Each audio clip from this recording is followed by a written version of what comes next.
एक बार फिर 1000 खंड की इस विशाल भागवत महायात्रा में अपने आप को रमण कराते हैं। और आज की यात्रा में अद्भुत रूप से हम जानेंगे कि किस प्रकार उद्धव जी बचपन के अंदर भगवान का श्री विग्रह बनाते थे। इस गोबर के लड्डू गोपाल विलक्षण दिव्य मूर्ति के साथ ये सत्य जानेंगे। आइए मन को एकाग्र करते और रमण करते हैं। सच्चिदानंद रूपाय विश्वोत्पत्त्यादि हेतवे तापत्रय विनाशाय श्री कृष्णाय वयं नमः। अखंड मंडलाकारं व्याप्तं येन चराचरम् तत्पदं दर्शितं येन तस्मै श्री गुरुवे नमः। गुरुर्ब्रह्मा गुरुर्विष्णु गुरुर्देव महेश्वर गुरुर्साक्षात् परब्रह्म तस्मै श्री गुरुवे नमः। वंदहु गुरु पदकंजे कृपा सिंधु नर रूप हरि महामोहतम पुंजे जासु बचन रवि कर निखर। हरे राम राम राम हरे हरे हरे कृष्ण कृष्ण कृष्ण हरे हरे हरे कृष्ण कृष्ण कृष्ण हरे हरे हरे राम राम राम हरे हरे हरे कृष्ण कृष्ण कृष्ण हरे हरे हरे राम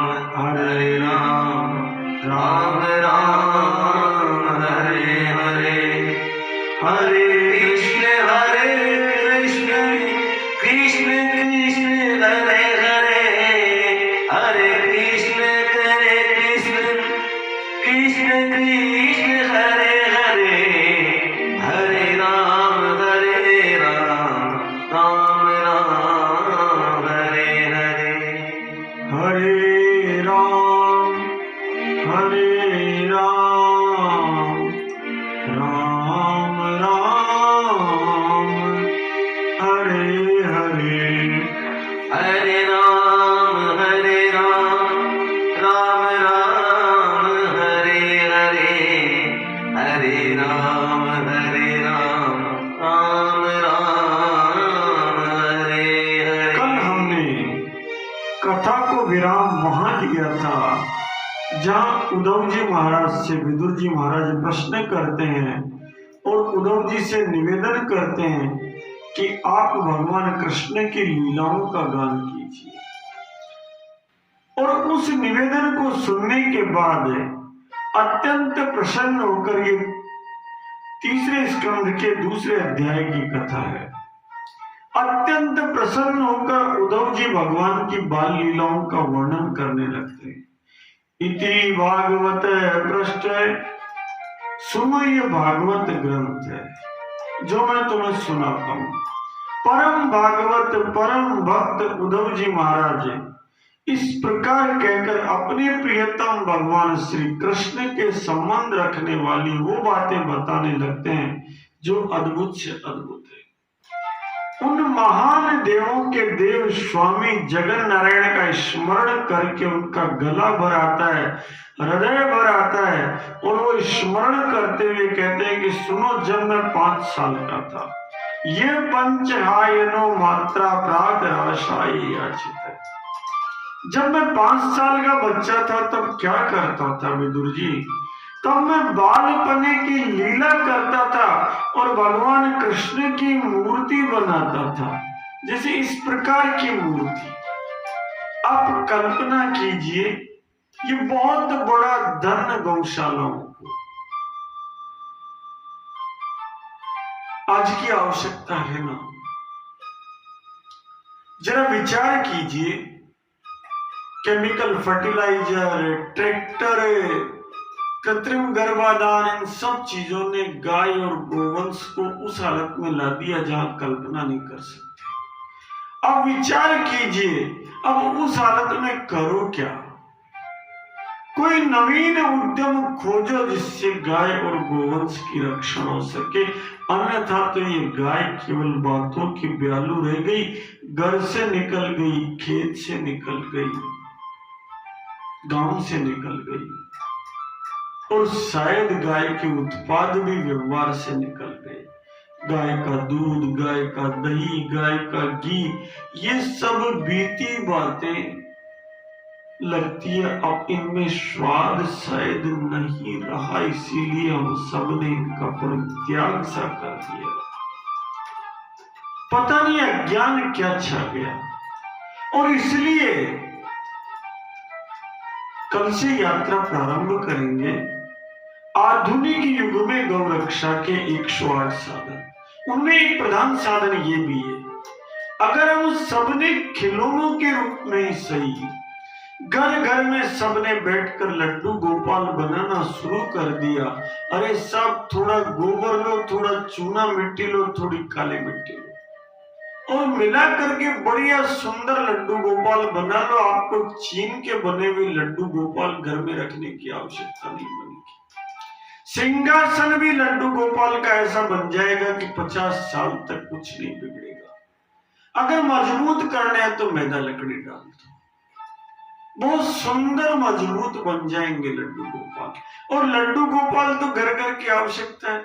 अगर लाखों गोबर के लड्डू गोपाल घर घर में चले गए, उद्धव जी महाराज की तरह यदि हमारे बालक भी 5 वर्ष की अवस्था में खेल खेल में यदि लड्डू गोपाल बनाने लग जाएंगे, बनाना सीख जाएंगे, तो मान के चलो ना कितना गोबर काम आएगा, कितना गोबर काम आएगा लड्डू गोपाल बनाने में। करोड़ों की संख्या में लड्डू गोपाल बनने लग जाएंगे, और जब गोबर काम आएगा तो मेरी गैया मैया की रक्षा होगी, नंदी भगवान की रक्षा होगी, बछड़ा भगवान की रक्षा होगी, बछड़ी भगवान की रक्षा होगी, बैल भगवान की रक्षा होगी, क्योंकि गोबर तो सभी देते हैं।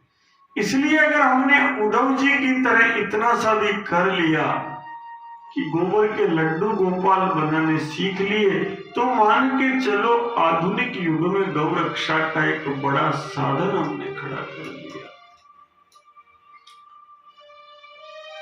तन्मय होकर के वो लड्डू गोपाल बनाते, भगवान कृष्ण की मूर्ति बनाते, और उसके बाद बाल लीलाएं करते। हमारी बाल लीलाएं भी सब कुछ बहुत अद्भुत थी। देखते ही देखते सब कुछ पलट गया। मिट्टी के घर सब बनाते थे, कंचे सब खेलते थे, गिल्ली डंडा सब खेलते थे, सतोलिया सब खेलते थे,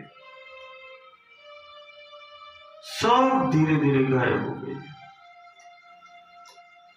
सत की ताड़ी सब खेलते थे, अंताक्षरी खेलते थे, मानस की चौपाइयों की डिस्कशन होती थी अंताक्षरी में, रामधुन करते थे, रामलीला करते थे। ये सब जो तन्मय करने वाली क्रियाएं हैं, ये छूटती जा रही है। उद्धव जी महाराज कहते हैं, बचपन की इन लीलाओं का आज स्मरण करता हूं जब बुढ़ापा आ गया। आज भी वो लीलाएं विदुर जी महाराज जब स्मरण करते हैं तो आनंद देती है। श्री कृष्ण के चरणारविंद रूपी मकरंद सुधा में सराबोर कर देती है। शरीर में रोमांच उत्पन्न होता है, अश्रुओं की धार उत्पन्न हो जाती है, प्रेम का प्रवाह बढ़ जाता है। मन को एकाग्र करना पड़ता है जब चर्चा करनी होती है। इसलिए उद्धव जी कहते हैं, कृष्ण चरणारविंद में, भगवान कृष्ण की मूर्ति बनाने में, भगवान कृष्ण की सेवा अर्चना करने में जो आनंद है, वो किसी चीज में आनंद नहीं है। और मन को एकाग्र करके उस वार्तालाप को कहते हैं कि सुनो विदुर जी महाराज, जब से श्री कृष्ण रूपी सूरज ने अपने आप को अस्ताचल में समाहित कर लिया, द्वारकाधीश ने जब शरीर त्याग कर दिया, तब की बात कहते हैं। उसके बाद उनके आसपास रहने वाले तो सबके सब भाग्यहीन हो गए। जीते जी अधिक नहीं समझ पाए, केवल श्रेष्ठ यादव समझा। आज वे सब महानुभाव प्रतीक्षा कर रहे हैं कि वो जगन नियंता जगन नारायण कहां चले गए, कोई पता नहीं। छिपकर अंतर ध्यान हो गए, श्री विग्रह को छिपा लिया, जबकि सौभाग्य और सुंदरता की पराकाष्ठा उस स्वरूप में थी जो भगवान कृष्ण के रूप में था। उनके पहने हुए आभूषण भी उनके धारण करने मात्र से विभूषित हो जाते थे। अरे विदुर जी महाराज, जिस समय युधिष्ठिर का राज सूर्य यज्ञ हो रहा था, उस समय सबने उस त्रिलोकी के नाथ का अद्भुत नयनाभिराम दृश्य देखा था और सबकी इच्छाएं पूर्ति हो गई थी। गदगद होकर के सब उस विधाता की अद्भुत रचना को देखते ही रह गए थे। सारी चतुराई विधाता की समाप्त हो गई थी उस जगन नियंता भगवान श्री कृष्ण के दर्शन। सबकी पुतलियां जड़ हो गई थी। चलती हुई नदियां रुक जाए, पहाड़ चल पड़े, ऐसा सुंदर स्वरूप, ऐसे अजन्मा भगवान ने जैसे काष्ठ में अग्नि छुपी रहती है वैसे छुपे हुए थे और सबकी रक्षा करने के लिए वसुदेव जी के यहाँ जन्म ले लिया। सबको अभय दे दिया, सबको गौरवान्वित कर दिया और उसके बावजूद 11 वर्ष तक छिपकर रहे। और जब माता पिता के पास गए तो उन्हें कहते हैं, देखो माता पिता, मैं आपके पास इसलिए नहीं आ पाया कि कंस का बड़ा भय था मुझे। यदा है पादार विबंधम वित्रो, क्या करता, मैं आपके चरण छूना चाहता था, आना चाहता था, लेकिन कंस का बहुत डर था। अब ऐसे अद्भुत लीलाधारी को कौन कहे, जिसने जन्मते ही अगासुर बकासुर सबके संहार कर डाले। उन कृष्ण की लीला अपरंपार है। सुनो विदुर जी, जिस समय पर काल यवन ने मथुरा पर आक्रमण किया, तब भगवान कृष्ण ने रण छोड़कर पलायन कर दिया। मानो वो युद्ध की ये नीति भी स्थापित करना चाहते थे कि जब प्रजा रक्षण का दायित्व हो तो राजा को राजधानी छोड़कर दूसरी तरफ शत्रु को ले जाकर मार डालना चाहिए। हर कहीं शस्त्र ना उठाऊं, रण छोड़ भाग जाऊं, अपनी प्रतिज्ञा निभाऊं, चाहे भीख मांग खाऊं। अद्भुत कृष्ण है, इसीलिए तो रण छोड़ राय का जयकारा होता है। उनकी हर लीला मधुर है, रण छोड़ना भी मधुर है। और यही कारण है कि उनसे प्रेम रखने वाले ही नहीं, जिन्होंने उनसे द्वेष किया वे शिशुपाल आदि भी सिद्धि को प्राप्त हो गए, कंस आदि भी मुक्ति को प्राप्त हो गए। अब बताओ उन कृष्ण से बड़ा दयालु कौन है? दयालु तो अद्भुत है ही वो। इंद्र जैसे असंख्य लोकपाल जिनकी सेवा में लगे रहते हैं, जो पूर्ण काम है, वो राजा उग्रसेन के दरबार में खड़े होकर हाथ जोड़कर कहते थे, बताइए राजन क्या आदेश है, हमारी भी प्रार्थना सुन लीजिए। इतने दयालु, इतने अद्भुत दया का भाव तो उन्होंने जब जन्मे तभी प्रकट कर दिया था विदुर जी। 6ठे दिन की बात है, भगवती पूतना को कंस ने भेजा। भगवती शब्द इसलिए ले रहा हूं कि जो भगवान कृष्ण को गोद में ले ले उसके पाप नहीं बचते। 6ठे दिन का समय था, पूरी कथा 10वें स्कंद में सुनाऊंगा। इसीलिए आज भी जब हम गुस्सा होते हैं तो कहते हैं तुझे छठी का दूध याद दिला दूंगा। ये छठी का दूध वही था जो भगवती पूतना भगवान कृष्ण को पिलाने गई थी, और जब गोद में लिया तो उद्धार कर दिया। अद्भुत श्लोक वेद व्यास जी ने लिखा है। जैसे मानस की अद्भुत चौपाई है ना, दीन दयाल विरुद्ध संभारी हरऊ नाथ मम संकट भारी। भगवती जानकी लंका में असुरराज रावण की कैद में रहने की लीला कर रही है। कैद में तो कौन रखे उस जगन माता को, और वहां वो कहती है, ये नहीं कहती कि रघुवंश शिरोमणि राजा रामचंद्र आ जाओ, दशरथ तने महाबलशाली भगवान आ जाओ, देवों के देव ब्रह्म आ जाओ, ये भी नहीं कहती, बल्कि कहती है ओ दीनों के दयाल अपनी बिरदावली संभालो, दीन दयाल विरुद्ध संभालो। अरे भगवान आपकी बिरदावली घट जाएगी, मुझे कुछ अगर लांछित होना पड़ गया तो, इसलिए अपनी बिरदावली संभालो और हरऊ नाथ मम संकट भारी। ये मानस में बाबा तुलसीदास जी ने अद्भुत अद्भुत अद्भुत चौपाइयां लिखी है। घर में नित्य मानस का पाठ करने लग जाए तो ही आनंद आ जाए। अद्भुत भाव से अद्भुत ग्रंथ है मानस, कभी चर्चा करेंगे। ठाकुर की कृपा रही, अनेक जगह अखंड रामचरितमानस पाठ चल रहे हैं 10-10 साल से, और श्रद्धा पूर्वक लोग कर रहे हैं। अद्भुत भाव है, और व्यक्तिगत रूप से तो अनेक लोगों ने धारण की है, इसलिए आनंद भी आता है उसका। अहो बकीयम स्तन काले कूटम जिंगाशया पाय यदया पेशाद्वी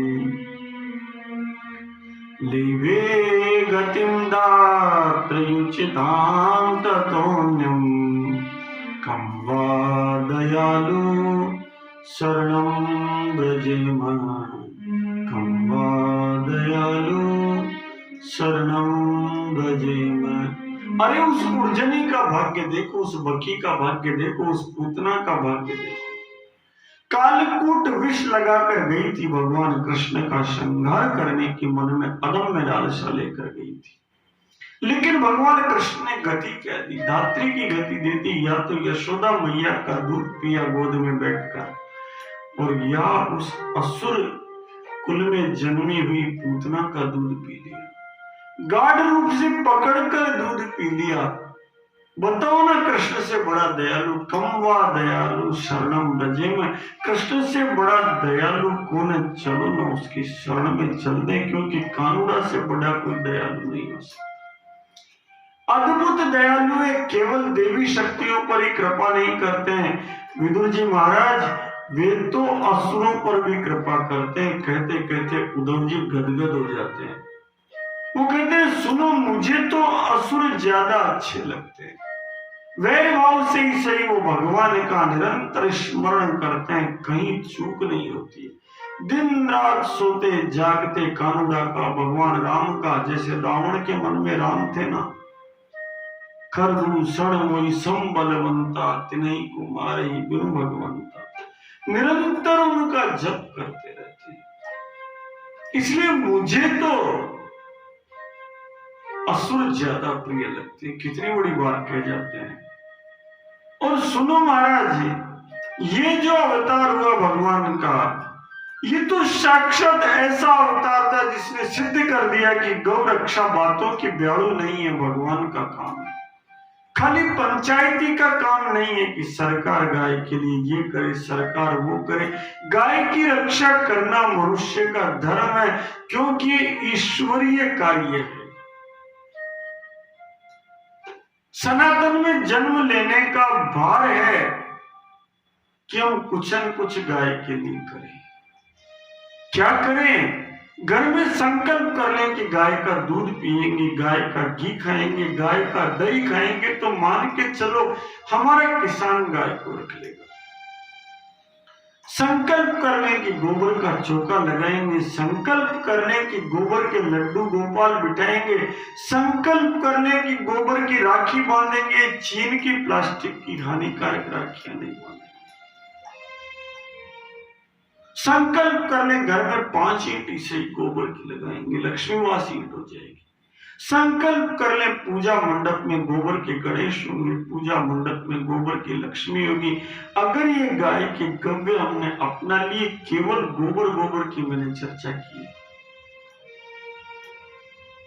अगर दूध अपना लिया, गाय के दूध को अपना लिया, साहब हमने रसगुल्ले खाने सीख लिए, गाय के दूध की खीर खानी सीख ली, कलाकंद खाना सीख लिया, खिलाना सीख लिया, क्या पेप्सी, क्या कोको कोला, घटिया डीडीटी, एल्ड्रिन, क्लोरोपाइरिफास, एस्पर्टम, कितने जहर मिले हुए। पार्लियामेंट के अंदर 2003 में स्वर्गीय सुषमा स्वराज की अध्यक्षता में एक कमेटी बनी थी। उस कमेटी ने काकीनाडा प्लांट को सर्वे किया और उसके बाद विस्तार पूर्वक अपनी रिपोर्ट में बताया कि इसमें 15 प्रकार के जहर होते हैं और खाने से दंत क्षय से लेकर नपुंसकता तक सारे रोग आ जाते हैं। उसके बावजूद अच्छा बाबा, दूध की खीर तो महंगी होती है, मेहमानों को छाछ तो पिला दी। अगर छाछ पिला दी तो लिम्का से 1000 गुणी गहरी नींद आएगी, छाछ राबड़ी पिला दी। और छाछ भी कैसी, आज के जमाने में तो छाछ ही याद नहीं है सब। हमारे यहाँ दही के अंदर बिलोना डालती थी, मावड़, और बिलोना डालने से गोया बनता था, मथित बनता था, जिसमें घी होता था, और उसी में से जब घी निकाल लेते थे तो तक्र बन जाती थी, छाछ बन जाती थी। अद्भुत है ना। अगर समुचित उपयोग किया जाए तो आप कल्पना नहीं कर सकते गाय के गव्य कितने महत्वपूर्ण है। गाय का घी कितना हलवा स्वादिष्ट होता था, 4 घर दूर तक खुशबू जाती थी। आज जो ये स्विट्जरलैंड का बटर ऑयल डब्बे में बंद होकर आ रहा है, कढ़ाई में नाक लगा लो तो भी गंध नहीं आती, फिर भी हम खाए जा रहे हैं।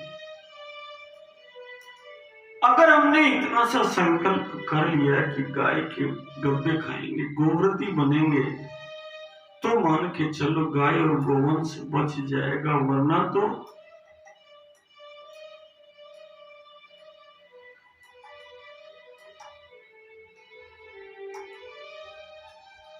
जय गौ माता, जय गौ माता।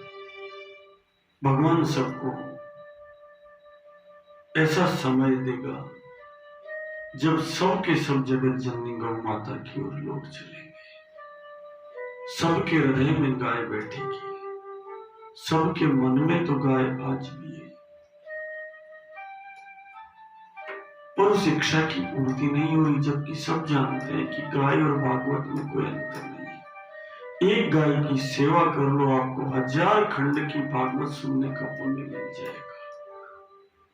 इसलिए एकांतिक तप करो, जो जिस भाव में है कुछ न कुछ गाय के लिए करे, और नहीं तो गोबर के लड्डू गोपाल बनाए रखे।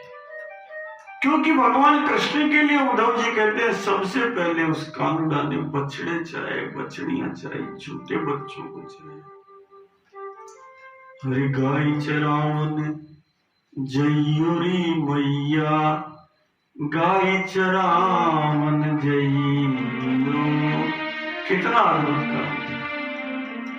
जगत का नियंता नारायण जिस गैया मैया की पूंछ पकड़कर चराए,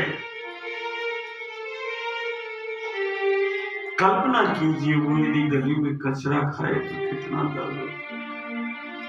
यदि हम एक एक कर गाय बचाएं तो गोवंश बचा लेंगे।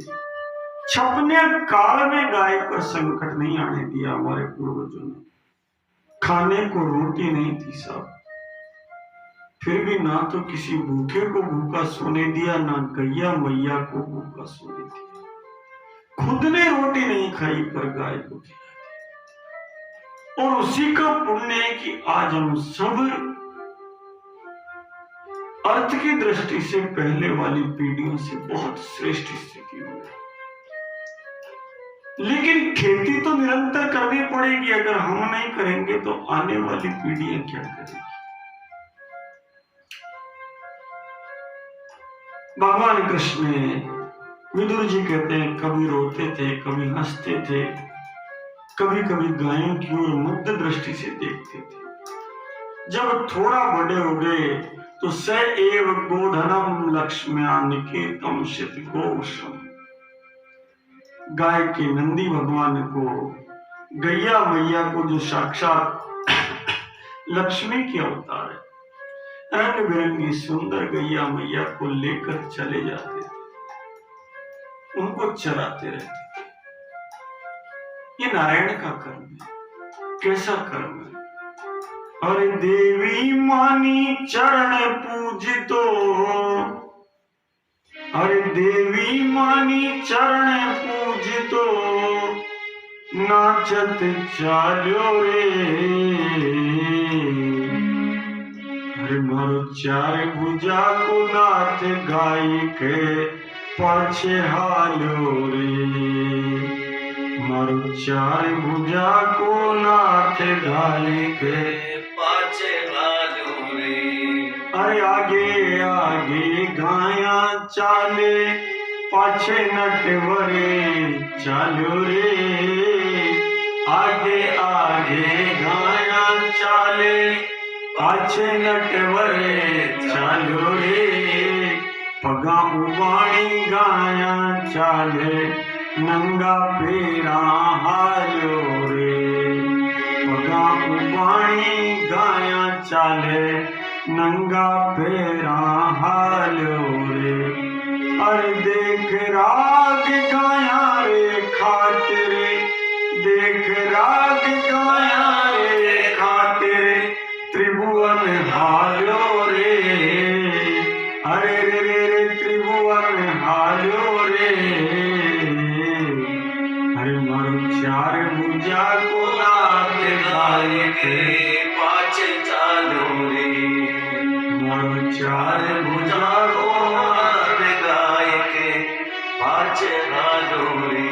अरे देवी मानी चरण पूजतो, देवी मानी चरण पूजतो, नाचत चालो रे, अरे नाचत चालो रे, मारो चार भुजा को नाथ गाय के पाछे चालो रे। अरे लाडू पेड़ा की मनवारा, जसुमती की ठुकरावे रे, लाडू पेड़ा की मनवारा, जसुमती की ठुकरावे रे, माखन मिश्री घर घर जाकर मोहन रोज चुरावे रे, माखन मिश्री घर घर जाकर मोहन रोज चुरावे रे। अरे देख देख मोहन की चोरी, देख देख मोहन की चोरी, मन हर सावेरे, अरे ओ मन ललचावे रे, मारो चार भुजा को नाथ गाय के पाछे चालो रे, मारो चार भुजा को नाथ गाय के पाछे चालो रे। अरे गोहत्यारा मान भी जाओ, मोहन बेगो आसी रे, गोहत्यारा मान भी जाओ, मोहन बेगो आसी रे, मस्तक रूपी गर्वी लापण, कुचल कुचल कर जासी रे, मस्तक रूपी गर्वी लापण, कुचल कुचल कर जासी रे। और सब मिल जाओ कृष्ण पुकारो, सब मिल जाओ कृष्ण पुकारो, सब मिल जाओ कृष्ण पुकारो, गाय बचाओ रे, मारो चार भुजा को नाथ गाय के पाछे चालो रे, मारो चार भुजा को नाथ गाय के पाछे चालो रे। अरे देवी मानी चरण पूजतो, देवी मानी चरण पूजतो, नाचत चालो रे, अरे नाच जगन चालो रे मारो चार पूजा तो ना दिलाएंगे पाँच चालो रे।